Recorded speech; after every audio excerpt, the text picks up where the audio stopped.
నమస్తే, welcome to cube TV network. నేను శ్రావణి. ఉదయం నుంచి కూడా హర్ష సాయి మోసం చేశారంటూ ఒక యువతి అంటే సినిమా తీసిన తర్వాత రేప్ చేశారు, మోసం చేశారు అని ఆరోపిస్తూ కేసు పెట్టడం జరిగింది. నిన్న రాత్రి ఆల్రెడీ కొన్ని సెక్షన్స్ కింద హర్ష సాయి పైన కేసు కూడా ఫైల్ అయింది నార్సింగి పిఎస్లో. ప్రస్తుతం బాధితురాలకి సంబంధించిన అడ్వకేట్ నాగూర్ బాబు గారు ఉన్నారు క్యూబ్ టీవీతో మాట్లాడడానికి. సార్ నమస్తే, thank you so much for your valuable time sir. Nagur Babu garu, అసలు ఈ రేప్ అటెంప్ట్ జరిగింది అని చెప్పి కేసు పెట్టారు. ఆ రేప్ ఎప్పుడు జరిగింది అండ్ ఈ అమ్మాయి హర్ష సాయి మీద పెట్టింది కేసు, వాళ్ళ తరపున అడ్వకేట్ అంటూ ఉన్నమాట హర్ష సాయి నిందితుడు కాదు, బాధితుడు మాత్రమే అని చెప్పి. ప్రతి వ్యక్తికి తనని తాను డిఫెండ్ చేసుకోవడానికి ఒక అడ్వకేట్ దగ్గరికి వెళ్తారండి. ఆ అడ్వకేట్ అదే చెప్తాడు. ఆ నిందితుడికి సహకరించడం కోసం ఆయన చెప్తూ ఉంటారు. సో అది ఇక్కడ మెయిన్ ఇష్యూ కాదు. ఈ అమ్మాయి ఒక సెలబ్రిటీ, మెగా అనే పిక్చర్కి ప్రొడ్యూసర్. హర్ష సాయికి కొన్ని కోట్ల రూపాయలు ఇన్వెస్ట్మెంట్ పెట్టి మూవీ తీస్తున్నటువంటి వ్యక్తులు. హర్ష సాయికి సంబంధించిన కాపీ రైట్స్ అన్నీ వీళ్ళ దగ్గరే ఉన్నాయి. స్టార్టింగ్లో హర్ష సాయి ఇక్కడ హైదరాబాద్లో ఉండడం కోసం ఒక విల్లాని అడిగాడు. ఆ విల్లాని వీళ్ళు అసైన్ చేశారు. ఆ విల్లాలో 1 year అక్కడ స్టే చేశాడు. ఆ 1 year స్టే చేసిన సందర్భంలో స్టార్టింగ్ డేస్లోనే స్క్రిప్ట్ గురించి మనం డిస్కస్ చేసుకుంటే బాగుంటుంది అని ప్రొడ్యూసర్ గారిని పిలవడం. ఆ ప్రొడ్యూసర్ గారు అక్కడికి వెళ్ళినప్పుడు ఆల్కహాల్ అండ్ ఇలాంటివి ఇంటాక్సికేటెడ్ పెట్టి కన్జ్యూమ్ చేయించడం. ఇంటాక్సికేటెడ్ స్టేజ్లో ఉన్నప్పుడు ఆమె మీద లైంగికపరమైనటువంటి దాడికి పాల్పడమే కాకుండా ఆ సంఘటన మొత్తాన్ని ఆన్ కెమెరాతో తను చిత్రీకరించడం, నెక్స్ట్ డే దీన్ని తనకి చూపించడం, తను డిఫెండ్ చేయడం, అవి సీసీ కెమెరాస్లో రికార్డ్ అవ్వడం. అట్ ది సేమ్ టైం ఇది ఎప్పుడైతే వీళ్ళు క్రిమినల్గా లీగల్గా యాక్షన్ తీసుకుంటారని తెలిసిందో వాళ్ళ నాన్నగారితో కాల్లో ఆ అమ్మాయితో మాట్లాడించడం.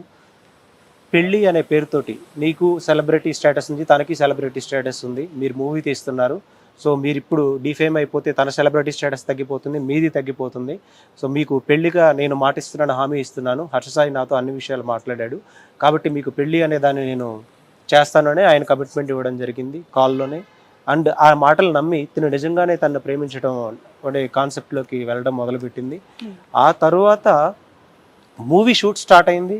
షూట్ జరిగి టీజర్ని చాలా గ్రాండ్గా పాన్ ఇండియాలో వైడ్గా మొత్తం స్ప్రెడ్ అయ్యాడుకు. ఇప్పుడు చూసినా కానీ 10 million వ్యూస్ ఉంటాయి టీజర్కి. ఆ టీజర్కి సంబంధించి అప్పటిక ఒక అనుమానం అనేది అతను కలిగింది, కాన్ఫిడెన్స్ కలిగింది. ఇది నెట్ఫ్లిక్స్లో కానీ లేదా పెద్ద పెద్ద సంస్థలతోటి నిర్మాణం చేపట్టినా లేకపోతే ఏదైనా చేసినా కానీ వేల కోట్ల రూపాయల మార్కెట్ వచ్చే అవకాశం ఉంది అనే నమ్మకం అతను కలిగింది. సో కాపీ రైట్స్ని అతని పేరు మీదకి ట్రాన్స్ఫర్ చేయించుకోవాలనే ఉద్దేశంతో తనని ఒత్తిడి చేయడం జరిగింది. దీనిలో భాగంగా తన కాల్స్ని క్రిమినల్ ఇంటెన్షన్ ఉంది కాబట్టి, తన ఫాదర్కి తనకి ఇద్దరికి క్రిమినల్ ఇంటెన్షన్ ఉంది కాబట్టి ఫాల్స్ ప్రామిసెస్ చేసి ఇంటెన్షనల్గా తన కాల్స్ రికార్డ్ చేస్తూ తన చుట్టుపక్కల ఉన్నటువంటి సెలబ్రిటీస్ని తన హోటల్స్కి పిలిపించుకొని తన గురించి ఫేక్ ప్రాపగాండా చేస్తూ కాపీ రైట్స్ కోసం తను ఇదంతా క్రియేట్ చేసి ఇంత ఆర్గనైజ్డ్ క్రైమ్ చేశాడండి. దీనిలో లైంగిక దాడి, దాన్ని పిక్చరైజ్ చేయటం, ఒక ఉమెన్ యొక్క ప్రైవసీని భంగం కలిగించడం, వాళ్ళని థ్రెడ్డింగ్ చేయటం, వాళ్ళని బ్లాక్మెయిల్ చేయటం, ఆ కాపీ రైట్స్ తనకే కావాలనే క్రిమినల్ ఇంటెన్షన్ తోటి ఇదంతా అరెస్ట్ చేసినట్టు ఒక 5 పేజీలకు సంబంధించిన కంప్లైంట్ని పూర్తి వివరణని నిన్న మనం ఆల్రెడీ ఇచ్చాం. సార్, ఇక్కడ ఒక కామన్ పాయింట్ అందరికీ తలెత్తే ఒక ప్రశ్న, నిన్నటి నుంచి హర్ష సాయి వర్సెస్ శర్మకి సంబంధించిన ఎంటైర్ ఎపిసోడ్ చూస్తున్నప్పుడు అనిపిస్తూ ఉన్నమాట. హర్ష సాయి ఆల్రెడీ ఒక పాన్ ఇండియా లెవెల్లో ఒక నెంబర్ 1 యూట్యూబర్గా కొనసాగుతున్నారు. ఏ వ్యక్తి అయినా ఎదిగిన తర్వాత ఎగుతూ ఉన్నప్పుడు ఇంకా మంచి రెప్యుటేషన్ కోసమే పాకులాడుతూ ఉంటారు. అలాంటి హర్ష సాయి తన మార్కెట్ని విస్తరించడం కోసం, తన నేమ్ ఫేమ్ని పెంచుకోవడం కోసం మూవీ చేయాలనుకున్నారు. ఆ మూవీ మంచిగా రిలీజ్ అయ్యి పేరు ప్రఖ్యాతలు సంపాదించాలని ఎవరైనా కోరుకుంటారు. బట్ ఇక్కడ ఏదో ఇంటెన్షనల్గా ఆవిడే చేసి ఇలా ఇరికించారు అనేది అక్కడ నుంచి వస్తున్న ఏమి ఇంటెన్షన్ అండి. సినిమా ప్రొడ్యూసర్ ఇంతకు ముందు హర్ష సాయి ఎవరిని మోసం చేయలేదు, ఇలాంటి ఇష్యూస్ అంటే ఎక్కడ కూడా ఎవరిని మోసం చేసినట్టు, డిఫేమ్ చేసినట్టు, బయటకు వచ్చి కాంట్రవర్షియల్ కమెంట్ చేసినట్టు తన పైన ఎలాంటి అభియోగాలు కానీ ఆరోపణలు కానీ లేవు. ఇప్పుడు ఎందుకు సడన్ గా ఇలా వచ్చింది లేరని మీరు ఎలా చెప్తున్నారు? లేరు, అడ్వకేట్ చెప్తున్నమాట. అతని మీద ఆల్రెడీ సెంట్రల్ లెవెల్లో కంప్లైంట్స్ వెళ్ళినవి ఉన్నాయి. డీజీపీ స్థాయిలో బెట్టింగ్ యాప్స్ ప్రమోట్ చేసి వేల కోట్లు ఎర్నింగ్ చేస్తున్నాడు అనే అలిగేషన్స్ ఉన్నాయి. మనీ లాండరింగ్ కి పాల్పడుతున్నాడని ఇవన్నీ ఉన్నాయి. ఎలిగేషన్స్ లేదని ఎలా చెప్తారండి? అడ్వకేట్ గారు వాళ్ళు చెప్పేటప్పుడు అతని మీద ఏం కేసులు ఎఫ్ఐఆర్ అయినాయో అవి చెక్ చేసుకోవాలి కదా. ఫేమ్ ఉన్న వ్యక్తిని డిఫేమ్ చేయడానికి ఇవన్నీ వచ్చాయి. డిఫేమ్ చేయడానికి అవన్నీ ఎందుకు వస్తాయి? ఇప్పుడు వీటిని 2 కలిపి చూడకూడదు. అతను 2 క్రైమ్స్ చేశాడు. చాలా క్రైమ్స్ చేశాడు.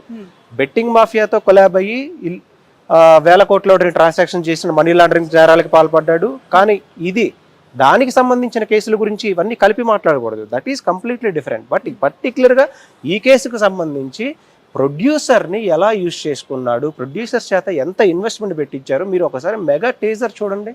ఆ టీజర్ ఎంత గ్రాండ్గా వాళ్ళు రిలీజ్ చేశారంటే నిన్ను ఎంత నమ్ముంటారు. ఆ కాపీ రైట్స్ ఇప్పుడు నువ్వు తీసుకోవడం కోసమే కదా వాళ్ళ కాల్స్ రికార్డ్ చేయడం కానీ, దాన్ని ఎడిటింగ్ చేయడం కానీ, లేకపోతే ఇంకొక ప్రాపగాండా ప్రచారం చేయడం కానీ, సెలబ్రిటీలు నీ దగ్గర కూర్చోబెట్టుకొని తన గురించి నా దగ్గర 6 హార్డ్ డిస్కులు 7 హార్డ్ డిస్కులు ఉన్నాయండి. ఏముంటాయండి? ఆడపిల్లల జీవితాలు ఉంటాయి హార్డ్ డిస్కుల్లో. మీకు సంబంధించినటువంటి డేటా ఒకటి హార్డ్ డిస్కుల్లో స్టోర్ అయిందంటే అదేనా ఉండాల్సింది? ఆడపిల్లలకు భద్రత లేదా? కడిగిన ముత్యంలో వస్తాడా? కడిగిన ముత్యం ఎందుకు పెట్టుకున్నాడండి? హార్డ్ డిస్కులు 7 డిస్కులు ఎంతమంది జీవితాలు హార్డ్ డిస్కులో ఉన్నాయి? ఎలిగేషన్స్ చేయాలంటే చాలా మేము పర్టికులర్గా కేసు గురించి మాత్రమే మాట్లాడతాం. ఇప్పుడు ఎవరైతే ఈ విక్టిమ్ ఉన్నారో మిత్ర శర్మకి సంబంధించి హర్ష సాయితో అసలు పరిచయం ఎలా ఏర్పడింది, మీకు తెలిసిన విషయం ఏంటి? హర్ష సాయితో జూలై 22న జూలై 2022లో అంటే maybe 2 years back, 1.5 years back వీళ్ళు ఒక సాంగ్ కోసం అప్రోచ్ అయ్యారు. ఎవరు? హర్ష సాయి కాదు, ప్రొడ్యూసర్స్. అతనితో ఒక సాంగ్ చేద్దామని. అప్పటి వరకు వీళ్ళు చిన్న చిన్న వెబ్ సిరీస్ కానీ ఇలాంటివి కానీ ఒక షూట్ చేసి అది కూడా రిలీజ్ అవ్వని ఒక మూవీ ఇలాంటివి చిన్న చిన్నవి చేస్తున్నారు. But she has a good name an industry. అప్పటి వరకు తన మీద ఎలాంటి ఎలిగేషన్స్ లేవు. అండ్ బిగ్ బాస్ లో కూడా టాప్ 5 contestant లో తను వచ్చింది. తను ప్రొడ్యూసర్ కౌన్సిల్ లో రిజిస్టర్ అవ్వలేదని చెప్తున్నారు. ప్రొడ్యూసర్ కౌన్సిల్ లో సర్టిఫికేట్ ఉంది, రిజిస్టర్ అయిన సర్టిఫికేట్. అండ్ అంత ఫేమ్ ఉన్న వ్యక్తి ఇతనితో ఒక సాంగ్ చేస్తే బాగుండిద్దని వెళ్తే, ఇతను నా దగ్గర ఒక చిన్న లైన్ ఉంది, దాన్ని మనం డెవలప్ చేసి మూవీ తీస్తే మీ దగ్గర ఇన్వెస్ట్మెంట్ పెట్టగలిగే క్యాపబిలిటీ ఉంది. ఇప్పుడు తను నమ్మాడు కాబట్టే కదా. తనకు ఇంత సర్కిల్ ఉన్నా కానీ వీళ్ళతోనే ఎందుకు మూవీకి ఒప్పుకున్నాడు, వీళ్ళనే ఎందుకు ఒప్పించాడు, వీళ్ళు డబ్బు పెట్టగలరు అన్న ఉద్దేశంతో కదా. మీరు ఆ షార్ట్స్ చూడండి, ఎంతమంది క్యాస్ట్ క్రూ ఎంతమంది ఉండుంటారు. అంతమందిని యూజ్ చేసి ఎవరు పెట్టారు డబ్బు? వీళ్ళే కదా పెట్టింది. మరి వీళ్ళకేం అవసరం అండి అతన్ని బ్లాక్మెయిల్ చేయడాలని? వీళ్ళకి ఒకవేళ నిజంగా అది మూవీ రిలీజ్ అయితే వేల కోట్లు, అతను చెప్పినట్టుగా 100 కోట్ల మార్కెట్ ఎవరికి వస్తుంది? ప్రొడ్యూసర్స్కి వస్తుందా డబ్బు? మీకు వస్తుందా? విక్టిమ్ దగ్గర లేదంటే ఈ ప్రొడ్యూసర్ టీం దగ్గర ఇన్ని డబ్బులు ఉన్నాయి, సినిమా తీశారు ఉండబట్టే అని చెప్పి మాట్లాడుతున్న క్రమంలో హర్ష సాయి చేసిన ఒక పోస్ట్ ఇప్పుడు వైరల్ గా మారింది. ఉదయమే అనుకుంటా, డబ్బులు లాగటానికే ఇదంతా చేస్తూ ఉన్నారు. ఒక్క నిమిషం, డబ్బులు లాగాలి అంటే నీ మీద ఇంత సినిమా పెట్టుబడి పెట్టాల్సిన నెసెసిటీ ఏంటి? ఒక ఈవెంట్కి అంత ఆర్గనైజర్గా చేయాల్సిన నెసెసిటీ ఏంటి? వీళ్ళ దగ్గర ఆల్రెడీ ఎస్టాబ్లిష్ అంటే ఎట్లాగో సినిమా తీశారు, మధ్యలో ఆగిపోయింది, మధ్యంతరంగా అది స్టాప్ అయిపోయింది కాబట్టి దానికి పెట్టుబడి పెట్టిందంతా హర్ష సాయి నుంచి తీసుకునే ప్రయత్నంలో భాగంగా ఏదైనా చేశారా అని చెప్పి ఒక అనుమానం కూడా కలుగుతుంది. అనుమానం కలిగే అవకాశం లేదు. ఎందుకంటే దానికన్నా ముందే అతను ఆల్రెడీ సరే, అలాంటప్పుడు 1 year అదే విల్లాలో అతను ఎందుకు స్టే చేశాడు? వీళ్ళు అకామిడేట్ చేసినటువంటి విల్లాలో 1 year ఎందుకు స్టే చేశాడు? తను ఇంటెన్షనల్ గా కాల్స్ ఎందుకు రికార్డ్ చేశాడు? అందులో కొన్ని క్లిప్పింగ్స్ మాత్రం ఎందుకు వచ్చినాయి? ఆ 7 హార్డ్ డిస్కుల్లో ఏముంది? ఆడపిల్లల జీవితాలు ఇంకెన్ని ఉన్నాయి? వీటి గురించి మాట్లాడండి. హర్ష సాయి ఎంతసేపు మనం యాక్సెప్ట్ చేయాలి, తన మంచి పనిని మనం యాక్సెప్ట్ చేయాలి. అట్ ది సేమ్ టైం ఇలాంటి ఎలిగేషన్స్ కూడా కాదు, కాంక్రీట్ ఎవిడెన్సెస్ ఉన్నప్పుడు ఇవన్నీ 5 గంటలు కూర్చోబెట్టి విచారించిన తర్వాతనే వాళ్ళు ఎఫ్ఐఆర్ చేశారు. సో మనం వెళ్ళి ఏది పెడితే అది చెప్తే దానికి ఎలాంటి ఇది ఉండదు కదా. అండ్ తను ఒక సెలబ్రిటీ, ఒక అమ్మాయి సైడ్ నుంచి ఆలోచించండి. తను బయటికి వచ్చి సొసైటీని ఫేస్ చేయబోతూ రేపటి నుంచి తను ఒక విక్టిమ్ లాగా చూడబడుతూ కించబడుతూ తను ఎన్నో వేదనలకు గురైతే కానీ ఆ ధైర్యాన్ని తెచ్చుకోవడం ముందుకు రాదండి. ఏదో అతను చెప్తున్నటువంటి 2 కోట్లు అనేది వాళ్ళు అసలు దాని మీద ఇన్వెస్ట్మెంట్ పెట్టకుండా ఇంకొక చిన్న విషయం గమనించండి. కాపీ రైట్స్ అనేవి ఎవరి దగ్గర ఉన్నాయి? ప్రొడ్యూసర్స్ దగ్గర ఉన్నాయి. హర్ష సాయి తన ఓన్ ఛానల్లో వేశాడు, అవునా? తన ఓన్ ఛానల్లో వేసినందుకు నువ్వు ఏమన్నా పే చేసావా? లేదు కదా. ఎన్ని విషయాలు దీని చుట్టూ తిరుగుతూ ఉన్నాయి, మీరు అర్థం చేసుకోవాలి. సార్, ఇప్పుడు ఆడియో లీక్స్ కి సంబంధించి ఒక క్వశ్చన్ మార్క్, అందులో అమ్మాయే ఆ అబ్బాయిని అడుగుతున్నట్టుగా, ఫోర్స్ చేస్తున్నట్టుగా, రిలేషన్ లోకి లాగబడుతున్నట్టుగా, ఇష్యూని డ్రాగ్ చేస్తున్నట్టుగా కామన్ గా వింటున్న వాళ్ళకి కలుగుతున్న అనుమానం, ఇందులో వాస్తవాలు ఏంటి? ఆ అమ్మాయి ఇష్టం ఉంది కాబట్టే ప్రేమ వైపు లాగిందా, పెళ్లి కోసం ప్రయత్నం చేసిందంటారా? మీకు తెలిసిందేంటి? మీకు ఒక ఇన్సిడెంట్ జరిగింది స్టార్టింగ్లో అని చెప్పాను, ఒక పిక్చరైజ్ చేయటం ఇదంతా జరిగిందని. ఇది జరిగిన తర్వాత వాళ్ళ ఫాదర్ మ్యారేజ్ అనే ఫేక్ ప్రామిస్ తోటి నమ్మించాడు. ఆ నమ్మకంలో హర్ష సాయికి మధ్య వాళ్ళిద్దరూ ఒక రిలేషన్ అంటే ఎస్టాబ్లిష్ చేసుకోవడం, అంటే ప్రేమ అనేది ఎస్టాబ్లిష్ చేసే ప్రయత్నం అతను చేశాడు. ఆ క్రమంలో ఒక పర్సనల్ ఇంటిమేసీ తోటి ఏదైనా జరగవచ్చు. అంటే కోపం వచ్చినప్పుడు యాంగర్గా మాట్లాడొచ్చు. భర్త అంటే పెళ్లి చేస్తారని నమ్మించారు కదా, ప్రైవసీగా మాట్లాడుకోవచ్చు. ఇవన్నీ నువ్వు ఇంటర్నేషనల్గా రికార్డ్ చేస్తున్నావు అంటేనే నువ్వు పెద్ద క్రిమినల్. ఇప్పుడు ఏదైతే ఇప్పుడు మీరు ఎఫ్ఐఆర్ కాపీ చూడండి, ఎఫ్ఐఆర్ కాపీ ఇంకా ఇవ్వలేదు. ఏదైతే ఈమె మెన్షన్ చేసిందో నా వాయిస్ రికార్డింగ్స్ని ఫ్యాబ్రికేటెడ్ చేసి దాన్ని స్ప్రెడ్ చేస్తూ నువ్వు కానీ ఈ కాపీ రైట్స్ ఇవ్వకపోతే వీటి మొత్తాన్ని నేను స్ప్రెడ్ చేస్తాను ఇన్ఫ్లుయెన్సర్స్ ద్వారా అని ఏదైతే చేస్తున్నాడో ఇప్పుడు అదే చేశాడు అతను. చట్ట పరిధిలోకి లోబడి కోర్టును అప్రోచ్ అయ్యి తను ప్రూవ్ చేసుకోలేదు కదా, తను ఎక్కడో అబ్స్కాండ్ అయిపోయి తను ఏం చేయగలను అన్నాడు, అదే చేశాడు. అవి ఫ్యాబ్రికేటెడ్ అని మాకు క్లియర్ కట్గా అది కోర్టులో ప్రూవ్ అయిన తర్వాత కానీ తెలిసిద్ది. ఆడియోదే ఉందండి, ఒక డబ్బింగ్ ఆర్టిస్ట్ని పెట్టి మాట్లాడించవచ్చు కదా, మీరు చెప్పగలరా, మీరు సర్టిఫికేట్ ఇవ్వగలరా, అది ఒరిజినల్ ఆడియో ప్రూఫ్ అని ఎవరు ఇవ్వాలి? టెస్ట్ చేసి ఫ్లోరెన్సిక్ డిపార్ట్మెంట్ ఇవ్వాలి. అండ్ తను ఒక విల్లాలకు సంబంధించిన ఫుటేజ్ కూడా బయటకు వచ్చింది, అది అందులో ఉన్నది పోనీ వాళ్ళిద్దరేనా? ఆడియో అంటే ఫ్యాబ్రికేటెడ్ అని అది సీసీటీవీ ఫుటేజ్ అండి, ద పోలీస్ కెన్ వెరిఫై. మీరు అంటున్న విల్లాలో ఆ విల్లాలో అతను 1 year స్టే చేశాడు, వీళ్ళు అకామిడేషన్ ప్రొవైడ్ చేశారు షూటింగ్ నిమిత్తం. అది స్టార్టింగ్ డేస్ లోనే వాళ్ళకి అతను ఒకటి చూపిస్తున్నాడు. ఏం చూపిస్తున్నాడు? తను ఇలా కొట్టుకుంటుంది, ఇలా అంటుంది, ఏంటి చూపిస్తేనే ఒక ఉమెన్ అంత ఫ్రస్ట్రేట్ ఎందుకు అవుతుంది? అవ్వరు కదా. మీరు ఏదో మంచి వీడియో చూపించండి, నేను సమాజానికి సహాయం చేస్తున్నాననే వీడియో చూపించారు, అప్రిషియేట్ చేస్తారు. Why she is defending. Okay sir, ఇప్పుడు ఒక మూవీ కోసము ఒక సాంగ్ కోసం పరిచయము ఈ ప్రయాణంలో హర్ష సాయి ఫాదర్ పెళ్లి వరకు తీసుకెళ్లారు అని అంటే ఇక్కడ చాలా అనుమానాలు కలుగుతూ ఉన్నాయి. అంత షార్ట్ పీరియడ్లో that India's number 1 YouTuber Harsha సాయితో పెళ్ళి అంటే ఏ అమ్మాయి అయినా మేబీ ఇష్టంతోనో లేదంటే నిజంగానే పెళ్లి జరుగుతుందనో కొంత క్యూరియస్గా ఉండొచ్చేమో, కానీ తను ఎలా నమ్మింది అనుకోవాలి? మీకు తెలిసిన విషయాలు ఏంటి? నిజంగా పెళ్లి చేస్తాను వాళ్ళ ఫాదర్ చెప్పారు. హర్ష సాయి అనే వ్యక్తి ఎవరినైనా ఒక పావు గంటలోనో అరగంటలోనో మెస్పరైజ్ చేయగలిగే క్యాపబిలిటీ ఉన్న వ్యక్తి విత్ హిస్ కంటెంట్. మీరు ప్రజల్ని ఎలా మెస్పరైజ్ చేయగలడు? అతను నెంబర్ 1 యూట్యూబర్ ఎలా అయ్యారు? Best editor, best content creator, best script writer. అది ఒప్పుకోవాలి కదా. ఆ స్క్రిప్ట్ టెక్నాలజీ, ఆ కంటెంట్ టెక్నాలజీ యూజ్ చేసే తనని ఆ భ్రమలో ఉంచాడు. ఆ భ్రమలో ఉంచి తనకి ఏది కావాలో ఆ విధంగా మాట్లాడించుకున్నాడు, అన్ని ఎడిట్ చేశాడు. తన దగ్గర 7 హార్డ్ డిస్క్లు, ఇలా ఇంకా ఎంతమంది జీవితాలు ఉన్నాయో తెలియదు. ఈరోజు ఏ మహిళ బయటకు వచ్చే పరిస్థితులు లేదు. ఒక విక్టిమ్ బయటకు వచ్చింది, ఆ హార్డ్ డిస్క్లు బయటకు తీయండి, బయట పెట్టండి, ఇంకా మిగతా ఎంతమంది జీవితాలు బయటపడితే తెలుస్తుంది. అతనికి మదర్ లేదు కాబట్టి ఫాదర్ మీద కేసు పెట్టారు. అసలు ఈ కేసులో, ఈ ఇష్యూలో ఫాదర్కి అసలు ఎలాంటి ఇంటర్ఫీరెన్స్ కానీ సంబంధం కానీ లేని వ్యక్తిని ఇందులోకి ఎందుకు లాగాల్సి వచ్చింది?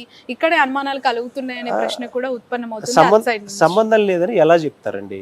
ఈ ఇన్సిడెంట్ జరిగిన తర్వాత అంటే షూటింగ్ కూడా అప్పటికి స్టార్ట్ అవ్వాలా, స్క్రిప్ట్ టైంలోనే నువ్వు వచ్చేసావు విల్లాకి. ఆ విల్లాకి వచ్చినప్పుడు అక్కడ క్లియర్ గా నువ్వు చేయాల్సిన అఫెన్స్ ఏదో చేసేసావు. ఆ అమ్మాయికి సెక్షువల్ అబ్యూస్ గానీ రికార్డ్ చేయడం కానీ ఇవి చేసేసావు. ఆ అమ్మాయికి తెలిసిన వెంటనే తను క్రిమినల్ యాక్షన్స్ తీసుకోవడానికి సిద్ధపడింది. దాన్ని సప్రెస్ చేయడం కోసం మీ నాన్నని నువ్వు ఆయుధంగా యూజ్ చేసావు. నువ్వు ఏ స్క్రిప్ట్ పంపించావో మీ నాన్న అది చదివాడు, నువ్వు ఇక్కడ మళ్ళీ యాక్ట్ చేయడం స్టార్ట్ చేసావు, దాన్నే ప్రొజెక్ట్ చేశారు.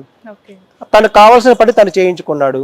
షూటింగ్ స్మూత్ గా, అసలు ఈ సినిమా వచ్చిందో రాదో కూడా తెలియని పరిస్థితుల్లో వాళ్ళు అప్పటికి ఇతన్ని ట్రస్ట్ చేసి దాన్ని అంత ఇన్వెస్ట్మెంట్ పెట్టి టీజర్ కూడా అంత గ్రాండ్ గా పాన్ ఇండియా లెవెల్లో దాన్ని రిలీజ్ చేసిన తర్వాత దీని మీద నీకు హోప్స్ పెరిగి నువ్వు బ్లాక్మెయిల్ చేయడం స్టార్ట్ చేసావు.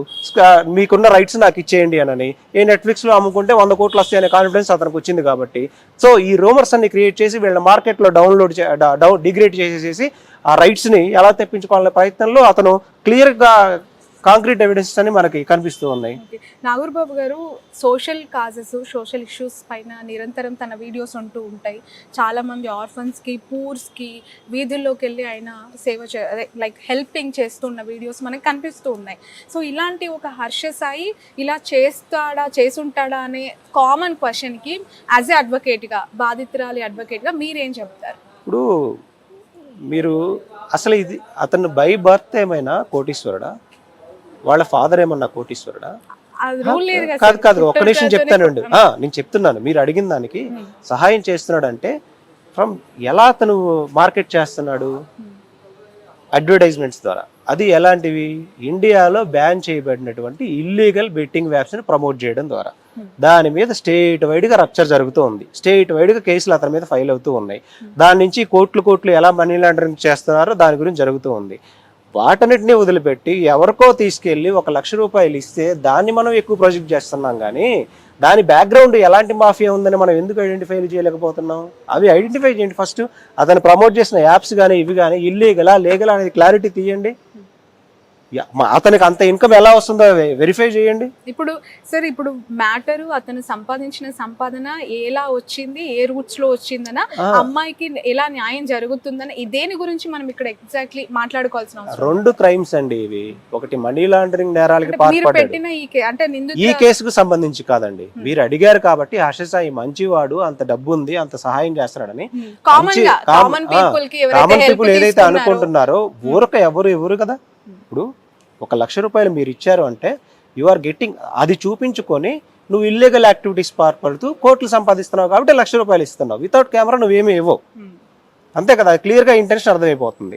సో అది నీ personal character. And second character ఏంటంటే ఇక్కడ నువ్వు ఒక హీరోగా ఎదగాలనుకున్నావు. ప్రొడ్యూసర్ని వీళ్ళు అప్రోచ్ సాంగ్ కోసం అప్రోచ్ అయిన వాళ్ళని నా దగ్గర స్టోరీ లైన్ ఉందని నమ్మించావు. నమ్మించిన తర్వాత నువ్వు ఏదైతే చేయాలనుకున్నావో నీకు అది అతను ఏం చెప్తున్నాడంటే, వాళ్ళు అడిగితే ఇది అతనికి ఫ్యాంటసీ అంట, కెమెరా ముందు చేయటం తనకి ఫ్యాంటసీ అంట. అది రికార్డ్ చేసుకున్నాడు. రికార్డ్ చేసుకున్న తర్వాత ఎప్పుడైతే వాళ్ళు లీగల్ యాక్షన్స్కి వెళ్ళడానికి ప్రిపేర్ అయ్యారో తను వెళ్ళదు అనుకున్నాడు, నన్ను ఎవడేం చేస్తాడులే అనుకున్నాడు. లీగల్ యాక్షన్స్కి ఎప్పుడైతే ప్రిపేర్ అవుతున్నారో వాళ్ళు నాన్న ఇన్వాల్వ్ చేశాడు. ఆ ప్రపోజల్ తీసుకొని వచ్చాడు. ఆ ప్రపోజల్ తీసుకొని వచ్చిన తర్వాత తను నమ్మింది. నమ్మాల్సిన పరిస్థితుల్లో అతను స్క్రిప్టెడ్గా, ఇప్పుడు మీరు సమాజం నమ్ముతుంది కదా, ఒక ఆడపిల్లని నమ్మించడం ఎంతసేపు. ఈరోజు ఇంతమంది విక్టిమ్స్ బయటకు వస్తున్నారంటే మీరు సమాజంలో చూడండి. ఇట్లా రేపులు కానీ ఇవి ఎందుకు జరుగుతున్నాయని నమ్మబట్టే, ఆడపిల్ల నమ్మింది కాబట్టి. ఆ నమ్మకాన్ని కూడా నువ్వు ఇది చేసి ఆ కాల్స్ కానీ ఇవి కానీ ఫ్యాబ్రికేట్ క్రియేట్ చేసుకుని నీకున్న తెలివితేటలు మొత్తం వాడేసేసి వీళ్ళనేది క్రిమినల్స్ అంటే నీ దగ్గర నుంచి డబ్బు వీళ్ళకి ఎందుకు కావాలి? స్టిల్ ఇక్కడ ఏమడిగారు? 2 కోట్లు డిమాండ్ చేశాడని ఎక్కడ కంప్లైంట్లు లేదు. మీరు కంప్లైంట్ కాపీ ఎఫ్ఐఆర్ తీసి చూడండి ఒకసారి. ఎఫ్ఐఆర్ ఇంతవరకు ఇవ్వలేదు అసలు విక్టిమ్కి. ఆ స్టేజ్లో ఆ స్థాయిలో అతను ఇన్ఫ్లుయెన్స్ చేస్తున్నాడు. ఎఫ్ఐఆర్ కాపీ విక్టిమ్కి ఇవ్వాలా లేదా? అడ్వకేట్స్గా వెళ్ళి అడిగామా లేదా? ఎందుకు ఇవ్వలేదు ఎఫ్ఐఆర్ కాపీ? ఎఫ్ఐఆర్ కాపీ బయటపడితే నిజాలు బయటపడతాయి. అసలు కంప్లైంట్ భయపడింది కాబట్టి మిస్లీడ్ చేయడం కోసం మీడియాకి రాంగ్ డైరెక్షన్స్ అతనే ఇస్తూ ఉన్నాడు. ఓకే సార్, ఇప్పుడు నిన్న రాత్రి పెట్టిన ఈ కేసెస్ కి సంబంధించిన వివరాలు ఒకసారి చెప్తారా? ఏ సెక్షన్స్ కింద కేసులు పెట్టారు, ఏం అప్లికబుల్ అవుతాయి దానికి సంబంధించి? నిన్న వచ్చేసి 328 ఐపీసీ అండి. ఇంటాక్సికేషన్ అంటే ఒక మహిళని మత్తు పదార్థాలతోటి అపస్మారక స్థితిలోకి తీసుకెళ్లి తనకి లైంగిక వేధింపులు గురి చేయడం అనేది ఇంటాక్సికేషన్ వస్తుంది. దానికి 10 సంవత్సరాలు శిక్ష పడే అవకాశం ఉంది. 376 అండి. అంటే రిపీటెడ్గా తనని హెరాస్మెంట్ చేసిన దాని కింద అది కూడా 10 years క్రైమ్ పడుతుందండి. తన ప్రైవసీకి భంగం కలిగించే విధంగా రికార్డింగ్స్ ఇవన్నీ చేసిన దానివల్ల 354, అది 4 years పడుతుందండి. తను ఏదైతే చెప్పాడో అది చేసి చూపించాడు. అంటే నీ దగ్గర ఉన్న ఆధారాలు కోర్టుకి సబ్మిట్ చేయకుండా మేము ఎఫ్ఐఆర్లో ఏదైతే మెన్షన్ చేశారో, అంటే కంప్లైంట్లో ఏదైతే అఫెండర్స్ పెట్టారో ఈ వాయిస్ రికార్డింగ్స్ ఇవన్నీ అతని దగ్గర ఉన్నాయి. మేమే చెప్తున్నాం కదా, వాటిలో నువ్వు కొన్ని ఫ్యాబ్రికేట్ చేసావు మేమే చెప్తున్నాం కదా. నువ్వు చెప్పేది ఏంటి? నువ్వు లీక్ చేసేది ఏంటి? కోర్టు దగ్గరికి వెళ్ళి కోర్టుకు సబ్మిట్ చేయి. 5 నిమిషాలు ఫోరెన్సిక్ పంపిన తర్వాత వెళ్తాయి.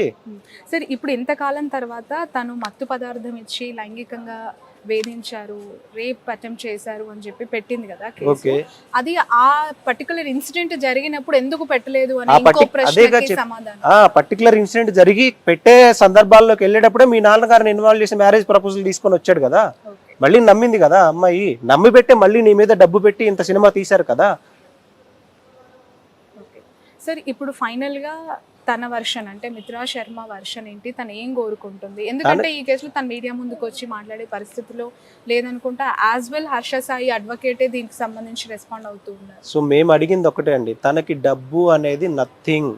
తన రెప్యుటేషన్ కూడా ఈ రోజు సొసైటీ నన్ను ఒక విక్టిమ్ లా చూస్తుంది అని ఒక మహిళ డేర్ చేసి ముందుకొచ్చి అతనికి శిక్ష పడాలి అని ఆ అమ్మాయి చేసే పోరాటాన్ని నిజంగా మనం అభినందించాలి. ఎంత మెంటల్ హెరాస్మెంట్కి తను గురయ్యింది, ఏ స్థాయిలో అతను హెరాస్ చేశాడు, అసలు ఆ స్త్రీని వివస్త్రతను చేసి న్యూడ్గా రికార్డ్ చేసేటువంటి ఇంత క్రిమినల్ ఆర్గనైజ్డ్ క్రైమ్ చేసినటువంటి వ్యక్తిని సమాజం ఇంకా నమ్మే పరిస్థితులు అయితే ఉండదు. సో ఇతనికి డెఫినెట్గా శిక్ష అనేది పడుతుందండి. అంత ఈజీగా ఎలా వస్తుందండి? అంటే మీరు ఒక అడ్వకేట్, మీరు బాధితురాల తరపున చెప్తున్నారు, అక్కడ హర్ష సాయి తరపున అడ్వకేట్ కూడా ఇంతకు ముందే మేము చూడడం జరిగింది. అసలు ఈ ఎంటైర్ ఇష్యూలో ప్రేమ లేదు, పెళ్లి లేదు, ఏమంటారు మందు కలిపి లైంగికంగా వేధించడం అసలు హైలీ ఇంపాసిబుల్. ఒక విషయం అబ్జర్వ్ చేయండి, నీకు మోసపూరితమైన ఆలోచన లేకపోతే ఎప్పుడు వాట్సాప్ కాల్స్ మాత్రమే మాట్లాడే Harsha Sai why intentionally has been recorded her private calls? నీకు ఆలోచన ఉంది కాబట్టే నువ్వు ఈ రోజు కాకపోతే రేపైనా తనని పెళ్లి పేరుతో తను అడిగితే తను ఇలాంటి క్యారెక్టర్ని డిఫైమ్ చేసి అందుకే నేను చేసుకోకూడదు అనే ఉద్దేశంలో ఉన్నావు కాబట్టి నువ్వు రికార్డ్ చేసావు అంటున్నావు. ఫైనల్ గా ఏం డిమాండ్ చేస్తున్నారు సార్? అంటే తనను అతనికి శిక్షార్హుడు అండి, శిక్ష పడాలి. Hmm. దానికోసం మేము లీగల్ గా న్యాయ పోరాటం చేస్తాం అంతే. ఓకే. అండ్ మీరు ఇంతకుముందు అంటూ ఉన్నారు ఫుల్లీ పోలీస్ని కూడా మేనేజ్ చేసే సిచ్యువేషన్లో తను ఉన్నారు అని చెప్పి. అవును, ఇది ట్రాన్స్పరెంట్ గా జరుగుతుందని నమ్మకం మీకేమైనా ఉందా? ట్రాన్స్పరెంట్ గా జరుగుతుంది అని అంటే నిన్న మేము ఎప్పుడో కంప్లైంట్ ఇవ్వడానికి వెళ్ళినప్పుడు కనీసం సిఐ గారు అడ్వకేట్స్ ని కూడా కలవకుండా 3 hours బయట నించోబెట్టాడండి. ఆయనకు ఫోన్ కాల్స్ వచ్చేసేస్తాయి, ఎఫ్ఐఆర్ కాపీ కూడా విక్టిమ్కి ఇవ్వరు. కానీ ఈ లోపే మీడియాలో అంతా ఏదో ఒక ఇది ఒక ఆ కేసు కాదు, ఇది 2 కోట్లకు సంబంధించిన సినిమాకి సంబంధించిన కేసు అంటారు. ఎందుకంటే లీక్ అయిన ఆడియో కాల్స్ వింటూ ఉన్నప్పుడు కామన్ గా సో ఇంటెన్షనల్ గా ప్లాన్డ్ కాబట్టి అది మీకు ట్రాన్స్పరెంట్ గా ఉంటే ఎఫ్ఐఆర్ కాపీ. ఇప్పుడు వేరే కేసులో రీసెంట్ గా ఒక సెలబ్రిటీ కేసు చూసాం, ఎఫ్ఐఆర్ మీడియాకి రిలీజ్ అయిందా లేదా, కంప్లైంట్ రిలీజ్ అయిందా లేదా, ఎందుకు దీన్ని సప్రెస్ చేస్తున్నారు, ఎందుకు ఎఫ్ఐఆర్ లో కంప్లైంట్ లో ఉన్నటువంటి నిజాలు వాస్తవాలు ఏంటో బయటకు రానియకుండా రూమర్ స్ప్రెడ్ చేస్తూ ఉన్నారు. అసలు 2 కోట్లని ఎక్కడొచ్చింది, కంప్లైంట్ లో ఉందా 2 కోట్లని? ఇవన్నీ ఎవరు స్ప్రెడ్ చేస్తున్నారు? అతని మీడియా టీం ఉంది, అతనికి ఆ టీం కి ఏది జరిగితే ఎలా చేయాలో ఆర్గనైజర్ గా తెలుసు. సార్ ఇప్పుడు తను ఆడియో కాల్స్ లేదంటే కొంత ఫుటేజెస్ హర్ష సాయి నుంచి లీక్ అయ్యాయి, తనకు ఒక వ్యవస్థ ఉంది, మానిటరింగ్ టీమ్ అదంతా చేస్తుందని మీరు అంటున్నారు. మిత్రా శర్మ కూడా బిగ్ బాస్ కి వెళ్ళొచ్చి టాప్ 5 కంటెస్టెంట్, తనకు కూడా కొంత సోషల్ మీడియా ఇన్ఫ్లుయెన్స్ కావచ్చు, టీమ్ కావచ్చు, సపోర్టివ్ సిస్టమ్ కావచ్చు ఉంటుంది కదా. ఇప్పటి వరకు తన నుంచి ఇలాంటివి ఏవైనా ఫుటేజెస్ అంటే తను ఆరోపించే దాంట్లో నిజం ఉంది అనుకున్నప్పుడు బయట పెడితే బాగుండేదేమో కదా. ఇప్పుడు అతను జస్ట్ కాల్స్ తనే నన్ను ఇది చేస్తుంది అన్నప్పుడు మీ ఇద్దరి మధ్య అంత ఇంటిమెసీ ఎలా వచ్చింది? ఆ విల్లాలో నువ్వు అక్కడ 1 year ఎందుకు స్టే చేసావు హర్ష సాయి? ఐటీసీలో కోహినూరులో సంవత్సరాలు నెలలు ఉండేటువంటి వ్యక్తి ఆ పర్టికులర్ వీళ్ళు ప్రొవైడ్ చేసిన విల్లాలో నువ్వు ఎందుకు చేసావు? ఆ విల్లాలో నువ్వు వీడియోలో ఏం చూపిస్తున్నావు, ఏం డిఫెండ్ చేస్తుంది అనేది చూస్తే మీకు ఒక క్లియర్ పిక్చర్ వచ్చేసింది.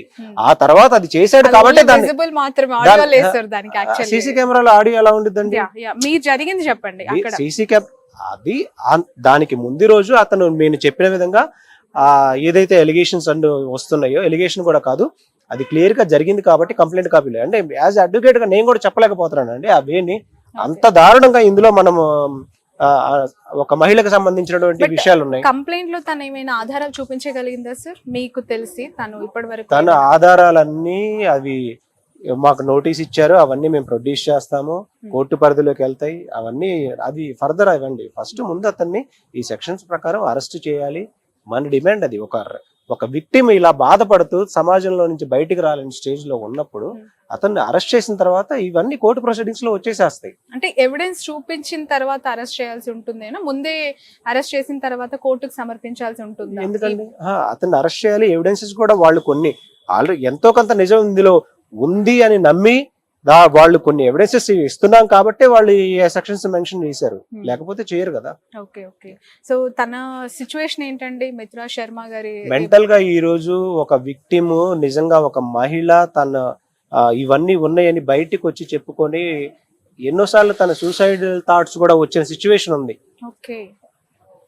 ఇప్పటికీ ఈ రికార్డింగ్స్ వల్ల వీటి వల్ల రేపు ఇంకొక వీడియో రిలీజ్ చేస్తాడండి, తను సూసైడ్ చేసుకున్నది.